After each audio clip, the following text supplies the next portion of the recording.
नमस्कार, NokingNews.com में आपका स्वागत है। मैं हूं गिरिजेश वशिष्ठ। आज हम पता करेंगे इस दुनिया की हकीकत। जिस अमेरिका को आप ये समझते हैं ना कि वो दुनिया में सबसे सभ्य देश है, आज मैं उसी के उदाहरण से आपको बताऊंगा कि किस तरह से दुनिया की सरकारें अमेरिका की मुट्ठी में हैं और वो दुनिया के साथ जो चाहे कर सकता है, अपने लिए नहीं, निजी हितों के लिए, देश के लिए भी नहीं। सारे नेता दुनिया के बिछे हुए और जो आंख दिखाता है उसको कुचल दिया जाता है। आज का जो उदाहरण है, आज की जो खबर है, उस खबर से आपको पता चलेगा कि अमेरिका के राष्ट्रपति दुनिया में जिस देश में जो चाहे वो करवा सकते हैं।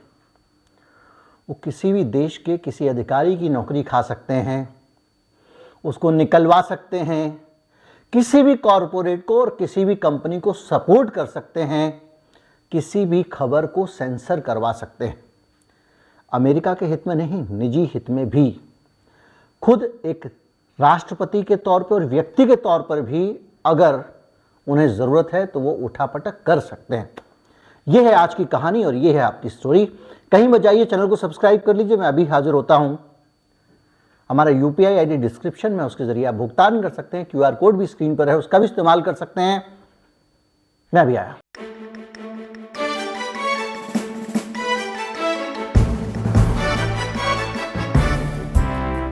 सर्दी बहुत ज़्यादा और आज बात करेंगे एक शिकारी की। मैंने जैकेट पहन लिया है। शिकारी मतलब हंटर। हंटर यानी एक ऐसा व्यक्ति जिसका नाम हंटर है। और ये आदमी कोई आम आदमी नहीं है, अमेरिका के राष्ट्रपति का बेटा है हंटर बाइडन।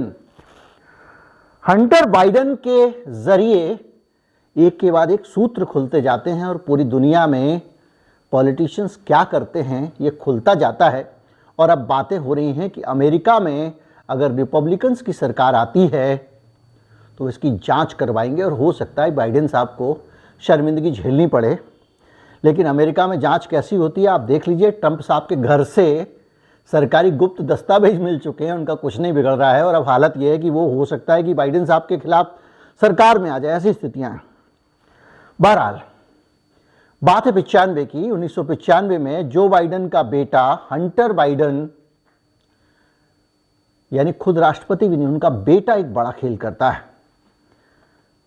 और ये खबर है 17 अप्रैल 2015 को एक मेल आता है हंटर के पास और उसमें लिखा होता है कि थैंक यू हंटर, आपने मुझे वॉशिंगटन में बुलाया और बाइडन से मेरी बात कराई। बाइडन उस वक्त सत्ता में नहीं थे, लेकिन बाइडन से मेरी बात कराई, इस बात के लिए वो धन्यवाद दे रहे हैं। और ये ईमेल द न्यूयॉर्क पोस्ट नाम के एक अखबार को मिलता है। और ये ईमेल उन बहुत सारे ईमेल में से एक है जो एक लैपटॉप से लीक हुए हैं और वो लैपटॉप हंटर बाइडन का था। इस ईमेल के जरिए न्यूयॉर्क पोस्ट इन्वेस्टिगेट करता है तो पता चलता है कि वो धन्यवाद इसलिए दिया गया क्योंकि वो जो कंपनी थी वो यूक्रेन की कंपनी थी। और ये कंपनी, इसके जो बॉस थे पारजस्की साहब यूक्रेन में कुछ बदलाव चाहते थे।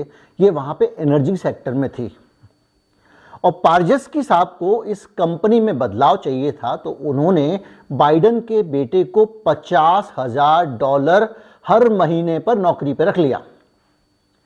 और उसके बाद जो बाइडन का बेटा है हंटर बाइडन, वैसे वो पेशे से वकील, उस हंटर बाइडन ने जो बाइडन से पारजस्की की मुलाकात कराई और जो बाइडन ने, जो सरकार में भी नहीं थे, यूक्रेन के राष्ट्रपति को फोन करके कहा कि इस कंपनी के खिलाफ आपके कुछ अधिकारी जांच कर रहे हैं, उनको हटा दीजिए।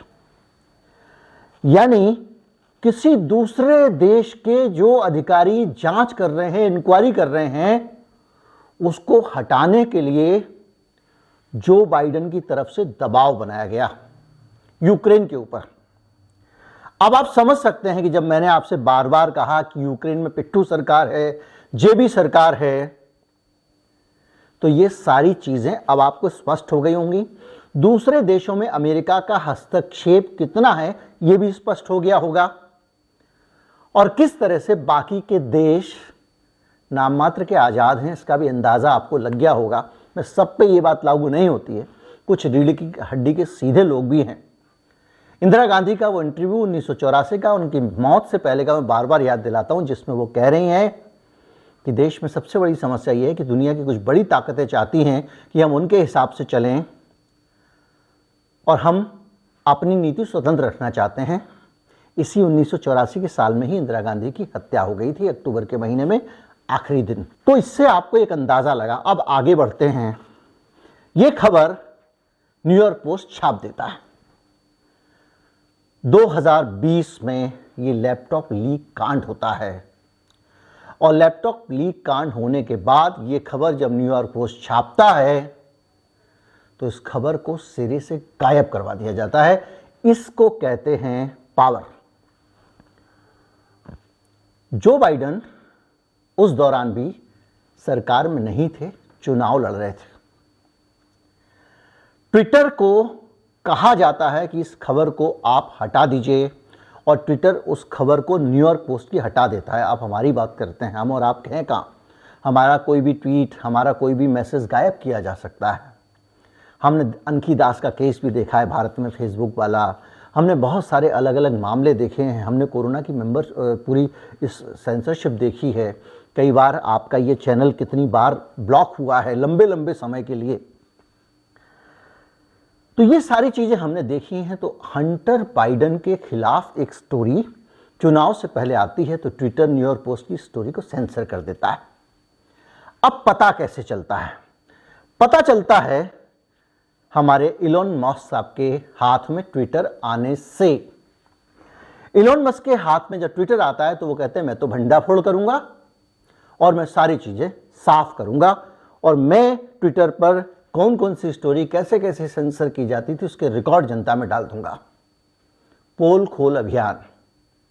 अब आपको लग रहा होगा इलोन मस्क थोड़ा सा ऐसे ही फालतू में ये कर रहे हैं, लेकिन नहीं, वो खुलकर ट्रंप साहब को समर्थन जता चुके हैं, उनकी तारीफ कर चुके हैं।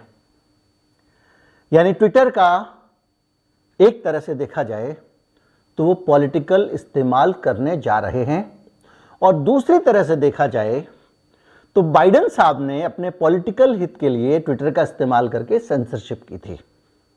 यानी हम एक इंटरनेशनल प्लेटफॉर्म, जिसको हम समझते हैं कि जिस पे हम जो लिखते हैं इंस्टेंट पब्लिश हो जाता है, उसको स्वतंत्र मानते हैं। तो ये जो एल्गोरिदम्स होती है ना, इनके पीछे की कहानी भी आपको समझ में आ रही होगी। इलोन मस्क ट्विटर फाइल्स जारी कर रहे हैं और कह रहे हैं कि वो अभिव्यक्ति की स्वतंत्रता को सुरक्षित रखना चाहते हैं, इसलिए पुरानी फाइल्स ला रहे हैं।